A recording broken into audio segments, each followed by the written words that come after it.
In last year's Tyre Reviews all-season tyre test, the Goodyear Vector 4-season Generation 3 reigned supreme.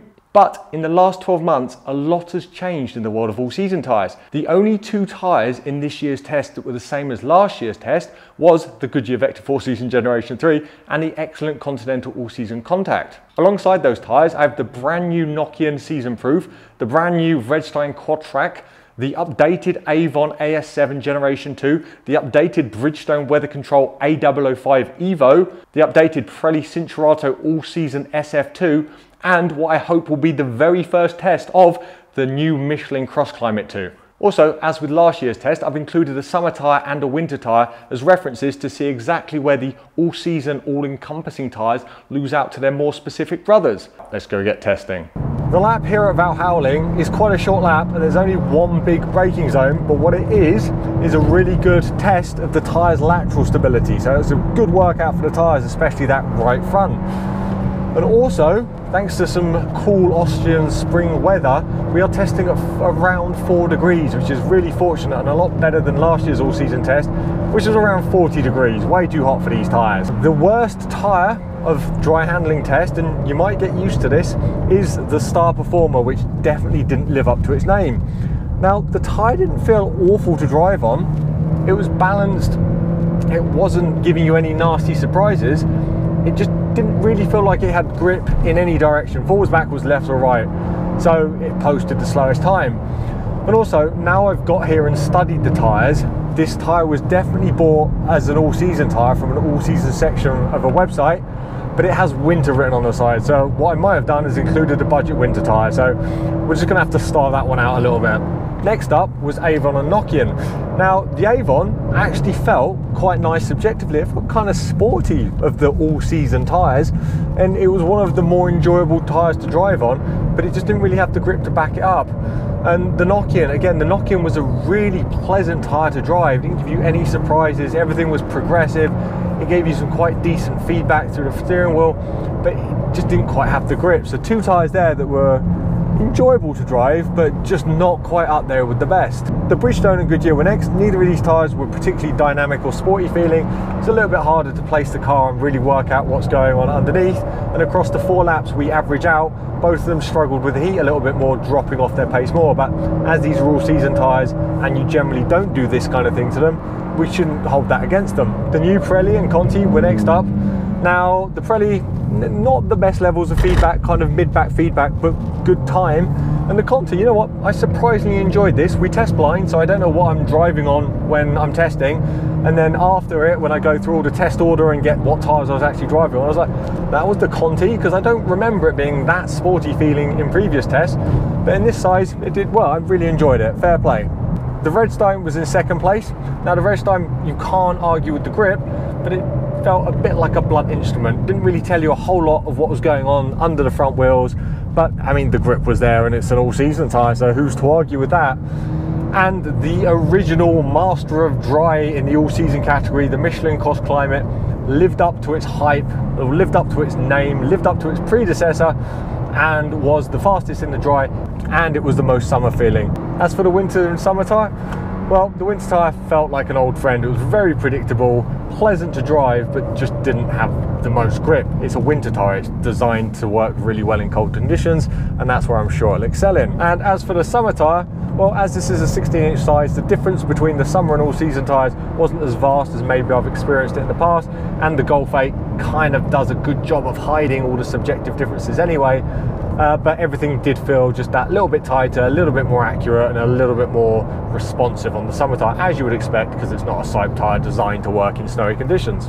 The summer tyre kept its lead over the all-season group in dry braking, even though we were testing at a chilly 4 degrees centigrade. The Michelin CrossClimate 2 was again the best of the all-season tyres, with the new Pirelli Cinturato All-Season SF2 and Vredestein Quatrac also performing well. We actually tested wet braking at 2 different temperatures, the first at 4 degrees centigrade ambient at the Austrian test track, and the second at 15 degrees centigrade in Finland. The best all-season tyre when cold was the Bridgestone A005 EVO, closely followed by the Vredestein Quatrac and Continental AllSeasonContact. At the warmer temperature, the Michelin CrossClimate 2 stepped up, moving it from 6th to 1st, with the Bridgestone dropping all the way down to 6th. Interestingly, But not surprisingly, the summer tyre had a total change of fortune as the temperatures increased, switching from one of the worst tyres on test at 4 degrees to one of the best at 15. Full aquaplaning data can be found on TyreReviews.com. Now, wet handling.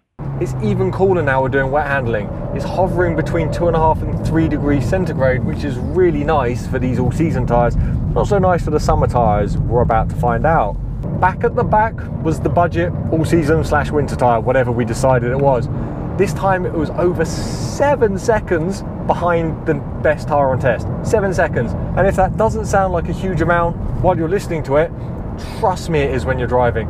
The thing was just sliding left, right and centre. It was really hard to be consistent. It took me 6.5 laps to get my 4 laps that I used to group.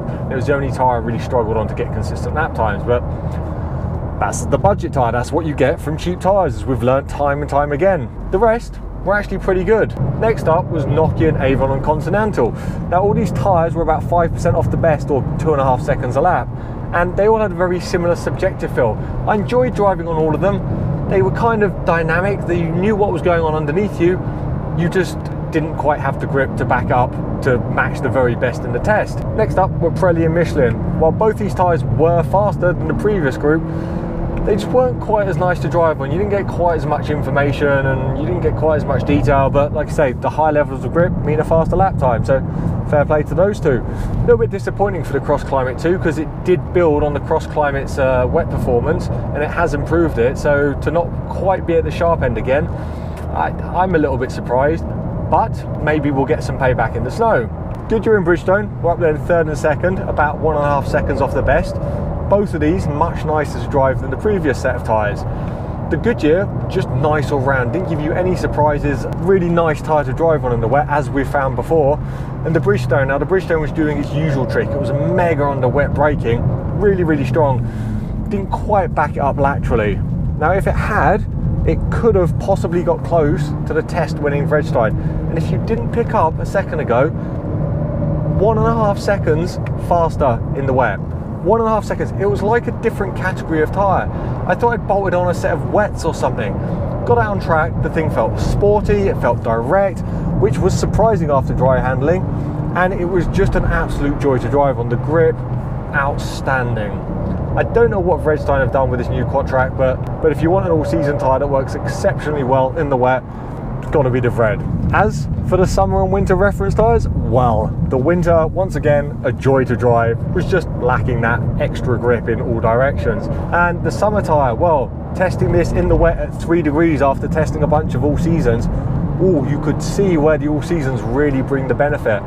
Summer tyre wasn't the slowest, but it wasn't the fastest, but it just felt like you were fighting it all the time. It was really nervous. When it broke away quickly, and it wasn't an enjoyable experience. It wasn't like I'm sliding a car around having fun. It was like, oh, I'm really surprised by everything this is doing. It felt like the tyre was cold enough to be sitting on the surface rather than keying into it. So there's a really good demonstration of why all-season tyres do make a difference at colder temperatures.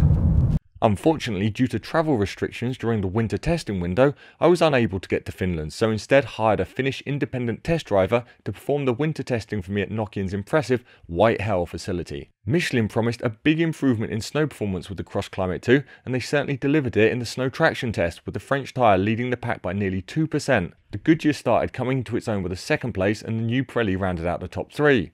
The safety critical snow braking testing was led by Continental, with Nokian in 2nd place and Michelin in 3rd. In both traction and braking, Avon, Vredestein and the star performer performed poorly. The fastest tyre around the snow handling lap was the Nokian, and once again the Continental and Michelin rounded out the top 3. The test driver noted the Nokian had really good front axle grip and was easy to maintain the driving line. The Continental had good grip overall and a friendly understeer balance, and the Michelin was easy to drive quickly. Goodyear placed a respectable 4th, just 1% behind the best, and another tyre with good front end grip, while the Pirelli finished 5th with a little bit too much understeer balance to challenge the best. As in the other snow tests, the star performer Vredestein and Avon struggled. You can read full subjective testing notes on the Tyre Reviews website, where you can see the results of the snow circle data too. Shockingly, the summer tyre was essentially undrivable in the snow, with almost no ability to get the car moving and taking nearly twice the amount of time to finish off the snow handling lap.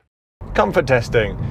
Now, if you've watched any of my previous videos, you'll know comfort testing is actually a very difficult skill, and the Golf 8 takes that difficulty to a new level because it isolates you so much.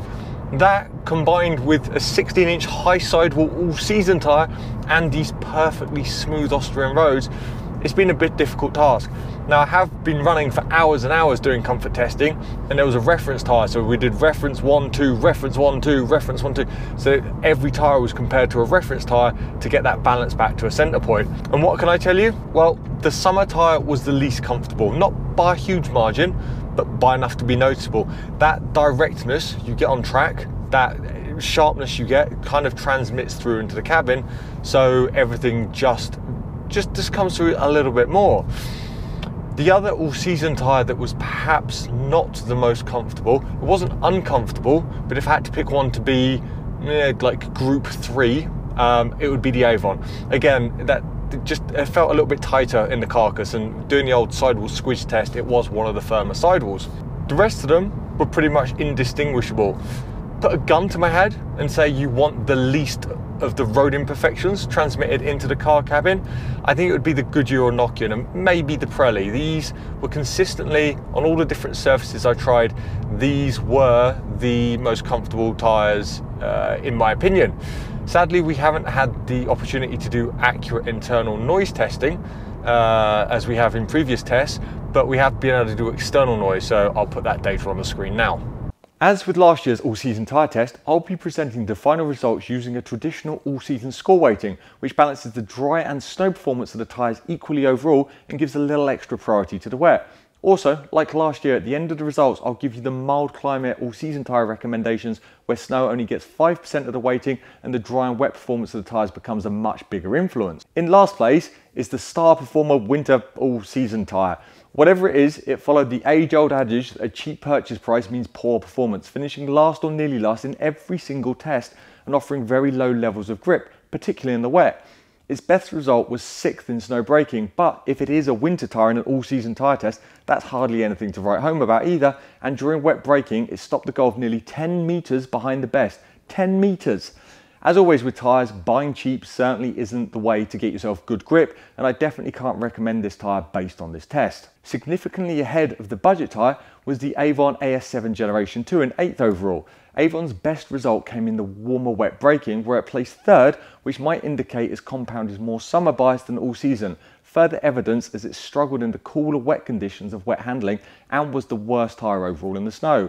It was a nice tyre to drive on, but it lacked grip in the key tests. I had high hopes for the Nokian SeasonProof, but in this size and these conditions, the tyre didn't perform as expected. As with all Nokian tyres, you can definitely call it a winter specialist, with the best snow handling results, the best in the snow circle, and extremely good snow braking. However, the tyre didn't perform in the dry or wet, meaning it had to settle for 7th place overall. Great for very snowy climates, but less suitable to climates like the UK where I live. The updated Bridgestone WeatherControl A005 EVO placed 6th. It certainly wasn't a rounded performance. It was a wet specialist, excelling in wet handling and the cooler wet braking test, which scores a lot of points in the weighting.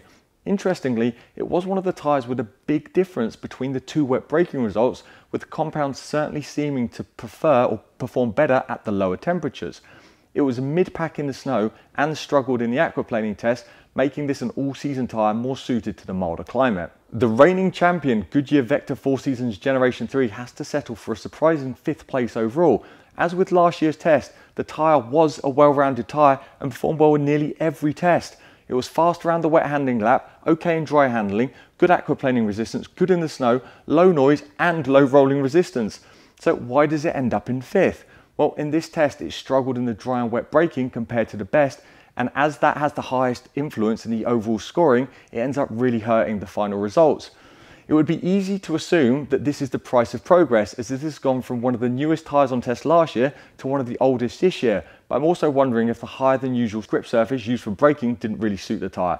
Either way, if the braking had matched last year's test, it would have easily been in the top 3, if not the winner, and it's still a very capable tyre, especially for climates that see snow. I'd fit it. Much like the Bridgestone, the 4th place Vredestein Quatrac was exceptional in the wet. Fastest wet handling by 1.5 seconds, where the next 7 tyres were only split by 1.1 seconds. It was also a very front for both the wet braking test and had reasonable aquaplaning resistance. The good performance continued in the dry with a fast lap and good braking, but like the Bridgestone, it was poor in the snow, noisy and had a high rolling resistance. the Quatrac is certainly an excellent choice for a region with minimal snow and a lot of rain. Now we're getting to the top 3 tyres. You'll see consistency in all the tests is key rather than outstanding results in a single area. Continental jumped up to 3rd this year with the AllSeasonContact, which has had a small update since I last tested it. Ignoring external noise, which it also lost last year, the worst result for the Continental was 7th in dry braking and 6th in wet handling, just 4.7% off the best. The positives were good wet braking results at both temperatures, good dry handling, and one of the best in the snow as it had the shortest snow braking, essentially joint first in snow handling, and had good traction and grip in the snow circle. A very good tyre. Pirelli were very bullish with their improved performance of the Cinturato All-Season SF2 during the virtual launch event. Unfortunately, they've delivered on their promises with a strong 2nd place overall. The SF2 is a very well-rounded tyre with strong dry braking, a good wet performance, and a quite comfortable ride with the lowest rolling resistance on test. It's one of those tyres that didn't win any of the grip tests, but it did really well in nearly all of them, apart from oddly snow braking. But then it was 3rd in snow traction and 5th in snow handling, so good enough in the snow should you ever encounter it. Its other weakness was curved aquaplaning, where it finished 7th, but then it was 2nd in straight aquaplaning to balance it out. So a very rounded tyre, but there's a few odd results in there. It is a clear 2nd place for Pirelli, which is a big improvement on previous years, so congratulations to Pirelli. And finally, if you'd not already worked it out, the test winner is the brand new Michelin CrossClimate 2. As usual, this tyre led the group in the dry, feeling the most summer-like during dry handling and leading dry braking, even if some of the other tyres have caught up a little this year. It was also the best in wet braking at warmer temperatures, but couldn't quite match the results at the cold wet braking, where it was 4.9% off the leader. However, that was the tyre's only weakness. Unlike previous versions of the CrossClimate, which usually gave up a little bit of snow performance to lead the way in the dry, this tyre was also one of the very best in the snow. It was the best in both aquaplaning tests, it had the lowest noise levels, and one of the lowest rolling resistances. In fact, based on the scoring system I used, the CrossClimate 2 has over 1.25% to the 2nd place tyre, and if you understand how big that gap is, the next 1.25% covered 2nd to 6th places. The Michelin isn't the only new tyre here, but they have such a consistent performance in nearly every test. It is the best new tyre here and the clearest winner of a test I've ever had. Congratulations Michelin, the CrossClimate 2 is a brilliant step on from the CrossClimate Plus. Now, what happens to the top tyres if we change the scoring to wet and dry bias? Actually, not a huge amount this year. The Michelin retains its lead and the Vredestein jumps the Continental thanks to the exceptional performance it had in the dry and wet, and gets very close to the Pirelli, making either of these great choices for the milder climates too. So there you go, I hope you've enjoyed the video. I'm sorry it's a little bit more fragmented than usual, but travelling has been really tricky the past 12 months, as I'm sure you understand. Let me know if you plan on fitting any of these tyres to your own car. If you have any questions, please do ask below. Please review your tyres over at tyrereviews.com. It really helps me and the website and everyone else looking for tyres. And as always, safe motoring.